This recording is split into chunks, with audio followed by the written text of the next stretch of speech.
What's up guys, Houndish here, and today we're jumping in with some Destiny 2 news, updates and roundups. So we do have some updates to powerful gear drops, as well as this, a new update coming in April to bring some RNG changes to the game, so we'll cover that. We'll also talk about Bounties, some upcoming requirements and exotic drops, Reckoning Tier 3, loot drops for that, and some new armor sets that are coming up as well. We're going to touch on some hidden quest stuff, Arc Week and Season 6 exotic catalysts, but separate to this, it looks like we might be returning to the old tower at some point. And yes, we're going to touch on the new cutscene from the Derelict, as well as a couple of other things in this video, guys. So if you enjoyed this one, a rating below super helps me out, but otherwise let's get right into it.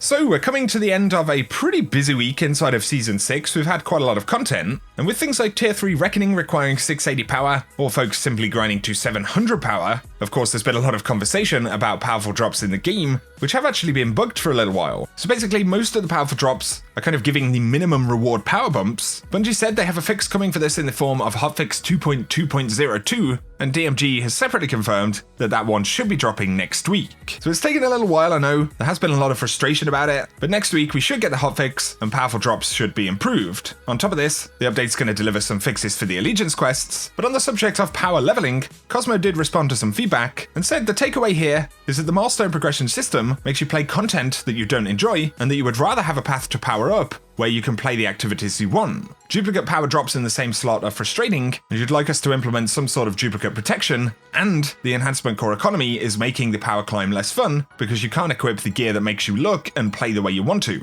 So he's continuing to push that feedback to the team. Of course, it's stuff that we've spoken about a lot around here, so let me know any changes you guys would like to see when it comes to power leveling as we move across seasons. But do bear in mind that update should be dropping at some point in the coming week. Now, there is going to be a separate update dropping in the game in April, and DMG confirmed that this one will bring changes to Dreaming City cosmetics, and Bungie had also spoken about things like the 1,000 Voices and other drops in the Last Wish raid. So basically that is the RNG update, so if you've been wondering when that one's likely to drop, Bungie are saying that should be sometime in April.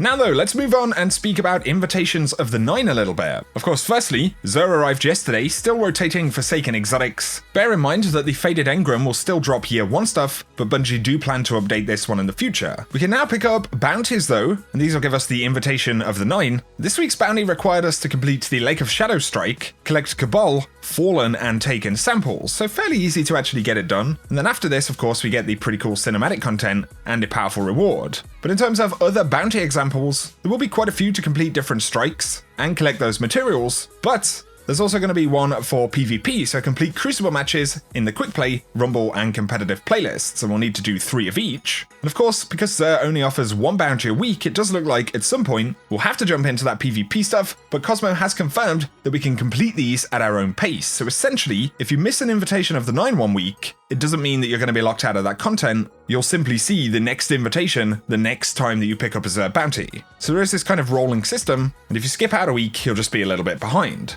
These invitations can reward random legendaries as powerful drops, of course, but also it is possible to get exotics from this, so do bear that in mind. And of course, Bungie confirmed that for the Allegiance quest we've just completed, we'll now get a weekly ally reward. So whoever you pledged to and completed that quest for will now give you a weekly reward of the same drops that we got initially. Of course, there is some RNG there, you can get different legendaries and stuff like that, but they can also produce exotics, so definitely don't forget to go pick those up. Of course, once we've completed the bounty and we get into the invitation, we get some pretty cool cinematic content, some of it in the form of a new cutscene. Of course, you may have seen this in game already, but if not, quick spoiler alert, there is some pretty awesome stuff here. We see a new character, and we learn about how the Drifter got the haul that he's towing with the Derelict, so check this out. It's about time someone taught you respect, little man. Someone like you? I know you all keep tabs on me. Yeah, you've been straying. You don't even use his name no more. Well, that's why I'm still breathing, brother. Gambit is a chance at salvation. Take it. You were always so afraid Shin would get you. Sorry, old friend. Behind you.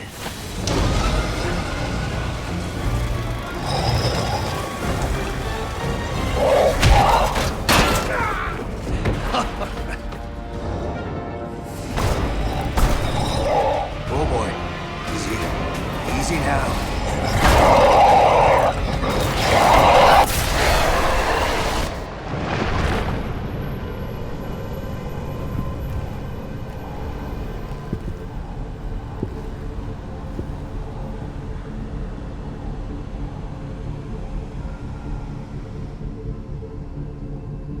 Dredgen.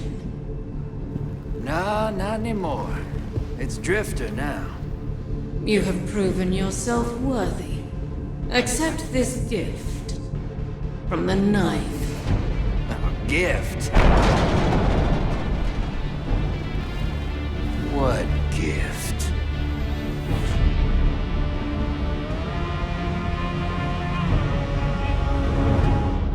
So there we go, guys. Really cool stuff. This is some of the coolest cinematic content that I think Bungie have produced, and hopefully these invitations will deliver something of, kind of a similar quality level every week. But what we see here, of course, is the interaction between the Drifter and a pretty mysterious character right here. Definitely a new character we haven't seen before. Presumably this is a Shadow of Yore, and the interaction we see, as well as the Drifter kind of summoning that taken captain, is pretty badass, isn't it? But during the interaction between the Drifter and the Emissary, the gift that the Emissary speaks of is, of course, the Haul, the giant rock that the Drifter is actually towing. So what we were seeing was the moment where the Drifter actually received that Haul, and now we know where the giant space rock came from, I suppose. So yeah, it's really cool stuff, and let me know your thoughts about it down below. But on top of this, we got the Reckoning Tier 3, so we can now unlock Tier 3 armor. You'll have to have a fully upgraded synthesizer. The other cool thing about having Tier 3 right now is that across all of the different tiers in the Reckoning, you can actually farm for all of the weapons from Gambit Prime.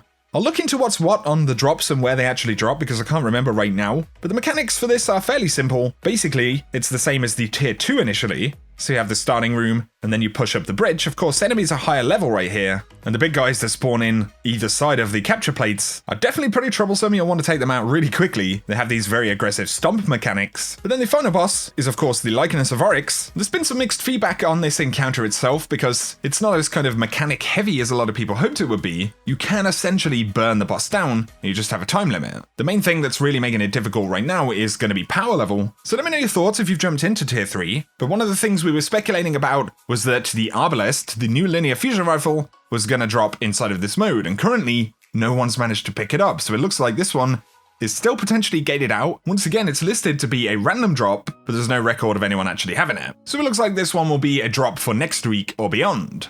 Now though, let's talk about a final few things right here, including some upcoming content in the form of a couple of different events. So there have been a lot of questions about Arc Week that we can see on the calendar. We don't know an awful lot about this, but some stuff which could be related include a load of kind of Arc Lightning bundles with emotes, and they include the Arc Strider's Patience, the Striker's Patience, and the Stormcaller's Patience, and the Hunter variant right there is actually a multiplayer emote. But otherwise, there are some bounties, which list getting Arc kills and strikes, and a modifier called Spring Fever, and this basically allows abilities to recharge much faster. It's possible that this is linked to the Revelry, but interestingly, the Year 1 exotic catalysts, which we haven't had in the game just yet, should be arriving this season as well, and Bungie have also given us a clan perk which increases the drop rate for catalysts and strikes, as well as Crucible. So it seems that these could be introduced for Arc Week, or indeed the Revelry, but on top of this we see a series of different Arc related bounties, use Arc abilities to defeat combatants across the system, complete a daily heroic mission with the Spring Fever modifier active, complete a Crucible match with Spring Fever modifier active, and there are others related to strikes as well. So it does seem that these could be introduced for Arc Week, or indeed the Revelry. So the Revelry is the new spring event in April. I spoke about this the other day. We're going to get a new activity called the Verdant Forest, but also, since then I've actually found the exclusive armor sets which can be earned through gameplay. So we've seen these in the trailers, but we're going to be able to get the inaugural Revelry set for each class through gameplay in the Verdant Forest. This is separate to an Eververse set, which is also listed. So the good thing is there will be some new armor that we can actually grind for. And it's some pretty interesting stuff. I believe this is modified armor. What was it? The original PlayStation 4 set from Destiny 2, the exclusive stuff? But we have the inaugural Revelry set for each class, so the Titan right here, and you can see a couple of different pieces. Similar models to the old exclusive armor, but they come with these kind of flowered design graphics on them, which are pretty cool. We can also see the Hunter set right there, and then finally the stuff for the Warlock. So that's going to be pretty interesting. And on top of this, as we spoke about, there are some new exotics associated with this. These will be in the Eververse store. Some new emotes, ships, sparrows, and ghost shells. But if you're after more gameplay stuff, there are going to be some new triumphs as well. Things like clearing the Verdant Forest with the full set of Revelry armor, clearing simulation branches in the Verdant Forest, because of course, this is going to work a little bit like the Infinite Forest or the Haunted Forest. Also, as we spoke about, it looks like there could be some quest content potentially related to the Revelry, but there's an interaction reserved for the Drifter, and as we can see, there's gossip floating around the tower that you might have snuck into a quarantined Cryptarch vault in the ruins of the old tower. And with that saying quest complete, I believe that will be the ending interaction for a hidden quest. So pretty interesting stuff, could be linked to that free exotic that's on the roadmap,